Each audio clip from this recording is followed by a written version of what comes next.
Good morning my dear brothers and sisters in Christ. యేసుక్రీస్తు నామంలో మీ అందరికీ శుభాలు ప్రకటిస్తున్నాను. క్షేమంగా ఉన్నారా? మీరు భద్రంగా ఉన్నారా? అన్ని విషయాల్లో దేవుడు మిమ్మల్ని దీవించాలని, ఆధ్యాత్మికంగా మిమ్మల్ని బలపరచాలని మీకోసం అనుదినం పట్టుదలగా ప్రార్థన చేస్తున్నాం. ప్రియుడా, నువ్వు ఆత్మలో వర్ధిల్లుచున్న ప్రకారం అన్ని విషయములలో వర్ధిల్లుచు సౌఖ్యముగా ఉండవాలని ప్రార్థిస్తున్నాను అని ఆనాడు యోహాను గాయు అనే సహోదరునికి రాసినట్లుగా దేవుడు మిమ్మల్ని అందరినీ కూడా ఆధ్యాత్మికంగా బలపరచాలని, తద్వారా మీరు అన్ని విషయాల్లో అభివృద్ధి పొందాలని దేవుని సేవకులుగా మేము కూడా ఆశిస్తున్నాం. స్పిరిచువల్ ప్రాస్పెరిటీ మన జీవితంలో ఉంటే అన్ని విధాలుగా మనం దీవెన పొందుతాం. మన ఫోకస్ ఎప్పుడు కూడా ఆత్మ సంబంధ విషయాల మీద ఉండాలి. దేవుని వాక్యంలో ఎన్నో వాగ్దానాలు రాయబడ్డాయి. అవి దేవుడిచ్చిన వాగ్దానాలు. వాటి యందు మనం లక్ష్యం ఉంచడం వలన, వాటి యందు ధ్యానం ఉంచుకోవడం వలన ఖచ్చితంగా ఈ జీవన యాత్రలో కావలసిన స్ఫూర్తిని, ప్రోత్సాహాన్ని మనం పొందుకుంటాం. అపోస్తలుడైన పౌలు అన్నాడు, యేసుక్రీస్తు ప్రభులో ప్రతి వాగ్దానము కూడా అవునన్నట్టుగానే ఉంది అని. ఎస్, ఆయనలో మనం జీవిస్తున్నాం కాబట్టి ప్రభువులో ప్రతి వాగ్దానాన్ని మనం క్లెయిమ్ చేసుకోవచ్చు. బైబిల్లో రాయబడిన వాగ్దానాన్ని ఈరోజు మీ ముందు ఉంచుతున్నాను. 114వ కీర్తన 8వ వచనం చదువుకుందాం. Psalm 114 and verse 8. ఆయన బండను నీటి మడుగుగానో, చెకుముకి రాతి బండను నీటి ఊటలుగానో చేయువాడు. which turned the rock into a standing water and flint into a fountain of waters. ఎంత చక్కని వాగ్దానం ఇది. ఇశ్రాయేలు ప్రజల జీవితంలో దేవుడు చేసిన మేళ్ళు, ఉపకారాలన్నీ కూడా ఆ కీర్తనలో స్పష్టంగా మనం చూస్తాం. ఇశ్రాయేలు ప్రజలు బయటకు వచ్చినప్పుడు, వారు బయలుదేరినప్పుడు దేవుడు వారిని ఎలా నడిపించాడో, వారి పట్ల ఎలాంటి జాగ్రత్తలు తీసుకున్నాడో స్పష్టంగా అక్కడ మనం చూస్తూ ఉంటాం. సముద్రమా, నీవు పారిపోవుటకు నీకేమీ తటస్థించినావు? యోర్దానో, నువ్వెందుకు వెనక్కు మళ్ళావు? ఈ ప్రశ్నలు ఇక్కడ ఎందుకు కనబడుతున్నాయంటే దేవుడు తన ప్రజల పట్ల చేసిన మేళ్ళు ఎంత గొప్పవో తెలియజేస్తున్నాయి. ఎర్ర సముద్రాన్ని దేవుడు పాయలుగా చేసి మార్గాన్ని ఏర్పాటు చేసి ఇశ్రాయేలు ప్రజలు నడిపించారు. యోర్దాను నది అడ్డు వచ్చినప్పుడు కనాన దేశం కళ్ళ ముందు కనబడుతుంది. వెళ్ళడానికి ఆస్కారం లేదు, అవకాశం లేదు. ఎందుకంటే యోర్దాను నది అడ్డొచ్చింది. దేవుడు ఒక మిరకల్ చేయకపోతే, ఒక అద్భుతం చేయకపోతే వారు ఆ నదిని దాటి కనాన్ దేశంలో ప్రవేశించలేరు.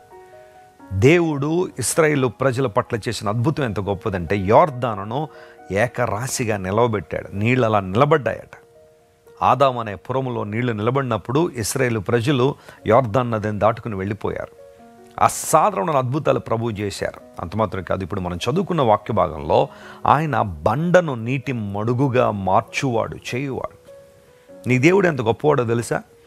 నువ్వు ఆరాధిస్తున్న దేవుడు, నువ్వు పూజిస్తున్న దేవుడు, ప్రతిరోజు ఎవరి ఎందైతే నువ్వు విశ్వాసం కలిగి ఉన్నావో, ఎవరి వైపు నువ్వు చూస్తున్నావో ఆ దేవుడు బండలను నీటి మడుగులుగా చేయువాడు. ఉదాహరణలు లేవా? బైబిల్లో ఉన్నాయి. ఇశ్రాయేలు ప్రజలు నీటి కోసం అలమటించిపోతున్నప్పుడు దేవుడు మోషేతో చెప్పాడు, బండను కొట్టు అన్నాడు. నీళ్ళు వచ్చాయి. కొన్ని లక్షల మంది దాహాన్ని దేవుడు తీర్చాడు. ఇశ్రాయేలు ప్రజలు బయటకు వచ్చిన తర్వాత వారికి రిజర్వాయర్లు ఎక్కడ లేవు, నీటి ఊటలు ఎక్కడ వారికి లేవు. కానీ దేవుడు అడుగడుగున వారి యొక్క ఆకలిని, దాహాన్ని తీరుస్తూ తన బాధ్యతను ఆయన నెరవేర్చారు. ఈరోజు బహుశా నీ జీవితంలో కూడా, అయ్యా ఎటు చూసినా నా జీవితంలో బండలే ఉన్నాయండి, ఎటు చూసినా నా జీవితంలో ప్రతికూల వాతావరణం ఉందండి, అడుగడుగునా బండలు ఎదురొస్తున్నాయండి అన్న భావన నీలో ఉంటే నీ దేవుడు ఎంత గొప్పవాడంటే అవే బండలను దేవుడు నీటి మడుగులుగా మార్చగలడు. ఆయన సమృద్ధిని ఇవ్వగలిగిన దేవుడు, నీ దాహాన్ని తీర్చగలిగిన వాడు, సాటిస్ఫాక్షన్ నీకు ఇవ్వగలిగిన వాడు, సమృద్ధిని ఇవ్వడం ద్వారా నీ జీవితంలో ప్రతి అవసరాన్ని తీర్చగలిగిన వాడు. ఆయన వైపు చూస్తావా? నువ్వు చేయాల్సిన పని అదే. ఆయన ఏదో విశ్వాసం ఉంచగలిగితే చాలు, ఆయన ఏదో నమ్మిక ఉంచగలిగితే చాలు. ఎన్ని ప్రతికూల వాతావరణాలు వచ్చినా, ఎన్ని రోగాలు, రుగ్మతలు, బలహీనతలు, అప్పు బాధలు, నిందలు, అవమానాలు నీ చుట్టూ చేరి ఉన్నా, just focus on the lord who can turn the situation around. నీ స్థితిగతులు మార్చగలిగిన వాడు, నీ పరిస్థితుల్లో మార్పు తీసుకురాగలిగిన దేవుని వైపు నువ్వు చూడగలిగితే అద్భుతాలు నీ జీవితంలో చేయగలడు ఆయన. ఒకవేళ ఇంతవరకు మనుషులను చూసి నష్టపోయావేమో, మనుషుల సహాయం కోసం పరిగెత్తి ఇబ్బంది పడ్డావేమో, బహుశా ఈరోజు కూడా ఎన్నో ప్రణాళికలు వేసుకున్నావు. ఈరోజు వాళ్ళ దగ్గరికి వెళ్ళాలి, ఈరోజు వీళ్ళ దగ్గరికి వెళ్ళాలని ఆలోచనలు ఇప్పుడు కూడా కలిగి ఉన్నాయేమో. కానీ అంతకన్నా ప్రాముఖ్యం నువ్వు దేవుని దగ్గరికి రాగలవా? ఆయన సన్నిధిలో మోకాళ్ళు ఉండగలవా? ఆయనకు నీ విన్నపాలు చెప్పగలవా? దేని గురించి మీరు చింతపడకండి, ప్రతి విషయంలో కృతజ్ఞతాస్తులు చెల్లిస్తూ మీ విన్నపాలు దేవునికి తెలియచేయండి అని పౌలు భక్తుడు ఫిలిప్పీ సంఘానికి రాసినట్లుగా నీ చింతలను ప్రార్థనగా మార్చగలవా? Can you turn your worries and anxieties into prayer? ప్రార్థనగా నువ్వు మార్చగలిగితే నీ చింతలను, నీ ప్రార్థనను దేవుడు స్తుతిగా మారుస్తాడు. He is amazing God. ఆయన అద్భుతాలు చేసే దేవుడు. ఆయన బండలను నీటి మడుగులుగా, చెకుముకి రాతిని దేవుడు నీటి ఊటలుగా మారుస్తాడు. ఎక్కడైతే ప్రతికూల వాతావరణం ఉందో అనుకూలంగా మార్చగలిగిన సామర్థ్యం కలిగిన వాడు ఆయన. రాజమండ్రి క్రైస్ట్ వర్షిప్ సెంటర్లో కొన్ని వేల కుటుంబాలు ప్రతి ఆదివారం దేవుణ్ణి ఆరాధించడానికి వస్తున్నారు. ఎంతోమంది ఎన్నో సాక్ష్యాలు. కొన్ని వేదిక మీద చెబుతున్నారు. కొంతమంది చాలామంది నన్ను వ్యక్తిగతంగా కలుసుకుని, దైవజనుడు ఆ దేవుడు మా జీవితాలు చేసిన మేళ్ళు ఇలాంటివి. ఒకప్పుడు భయంకర పరిస్థితులను మమ్మల్ని ఇప్పుడు ప్రభువు నిలబెట్టాడు. మా బంధువుల మధ్య, మా స్నేహితుల మధ్య దేవుడు ఒక ఉన్నతమైన అనుభవాల చేత మమ్మల్ని వాడుకుంటున్నాడని అనేక మంది సాక్ష్యం ఇస్తున్నప్పుడు నేను ప్రభువును స్తుతిస్తున్నాను. ఈరోజు నీ జీవితంలో ఈ వాగ్దానాన్ని క్లెయిమ్ చేసుకుని ప్రభువును స్తుతించు. ఆయన వైపు చూడు. ప్రతికూలతలో నుండి దేవుడు అనుకూలతలో నడిపించడం ద్వారా ఆయన నామాన్ని దేవుడు మహింపరుచుకుంటారు. తన మహిమ కొరకు దేవుడిని వాడుకుంటారు. ఎలాంటి దుర్భర పరిస్థితులను ఉన్నా విచారపడాల్సిన అవసరం లేదు. ప్రభువుకి నీ జీవితం అప్పగించు. ఆయన వైపు చూడు. వాగ్దానాలు నెరవేర్చే దేవుని మీద నీ దృష్టి నిలుపు. ఖచ్చితంగా అద్భుతాలు చూస్తాం. కళ్ళు మూసుకోండి, ప్రార్థన చేసుకుందాం. ప్రేమగల మా తండ్రి, 114 కీర్తనలో మీరు రాయించిన ప్రతి అనుభవాన్ని బట్టి నీకు స్తోత్రాలు.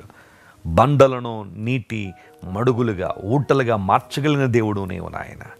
చాలాసార్లు మా జీవితంలో పెద్ద పెద్ద బండలు ఉన్నాయని బాధపడుతున్నాం, కానీ వాటినే నీటి ఊటలుగా మార్చగలిగిన సామర్థ్యం నీకు ఉందని మర్చిపోతున్నాం. మమ్మల్ని క్షమించండి. ఈరోజు ఎవరైతే నీ వైపు చూస్తున్నారో వారందరి జీవితాల్లో అద్భుతాలు చేయమని కోరుకుంటున్నాం ప్రభువా. మేలులతో వారిని నింపండి. వారి జీవితాల్లో గొప్ప మార్పులు మీరు తీసుకురండి. ప్రతి ప్రతికూలతను అనుకూలంగా మీరు మార్చినామని మహింపరుచుకునండి. అనారోగ్యంతో ఉన్న వారికి స్వస్థత ఇవ్వండి. విడుదల లేని వారికి విడుదల ఇవ్వండి. కృంగిన వారు లేవనెత్తండి. దుఃఖముతో నింపబడిన వారిని ప్రభువా నీ శక్తి చేత నింపి సంతోషంతో, ఆనందంతో నింపండి.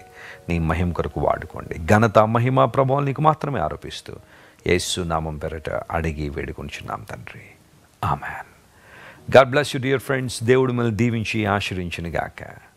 మీరు ఇంతవరకు విన్న దైవ సందేశం మరియు దేవుని సేవకులు చేసిన ప్రార్థన మీకు ఆశీర్వాదకరంగా ఉన్నదని విశ్వసించుచున్నాము.